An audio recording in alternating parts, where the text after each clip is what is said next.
माँ के बराबर कोई नहीं। रिया आजा बेटा, तुझे कचौड़ियाँ बनाना सिखाऊं।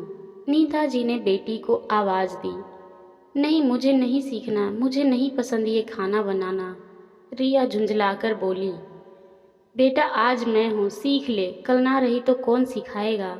ससुराल में सब बहू से अपेक्षा ही करते हैं, नीता जी बोली। कुछ ही दिन बाद नीता जी की तबीयत खराब रहने लगी।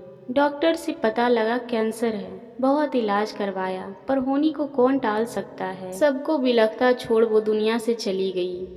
कुछ समय बाद रिया की शादी भी हो गई। बन गई कचौड़ी। तभी रिया को उसकी पति की आवाज़ सुनाई दी और अचानक उसके हाथों पर घी छलक पड़ा। उफ करती रिया सोच से बाहर निकली।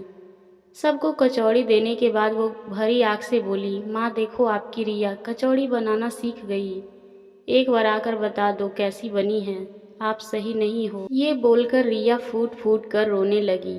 ये आंसू हाथ जलने के थे या माँ की याद की, ये बात वही जाने। माँ के बिना कोई नहीं सिखाता, बस सबको बहू से अपेक्षा ही होती है। माँ की इस बात की अहमियत आज समझ आ रही थी। माँ की अहमियत जब पता चलती है, जब आंसू पोंछने वाला भी कोई नहीं मिलता है माँ के जाने के बाद। आशा करती हूँ आपको ये कहानी पसंद आई होगी। इस कहानी पर आपकी क्या राय है हमें कमेंट करके ज़रूर बताएं। चैनल पर नए हैं तो प्लीज़ सब्सक्राइब करें और अगर कहानी पसंद आई हो तो लाइक और शेयर करना ना भूलें। कहानी सुनने के लिए आपका बहुत बहुत धन्यवाद।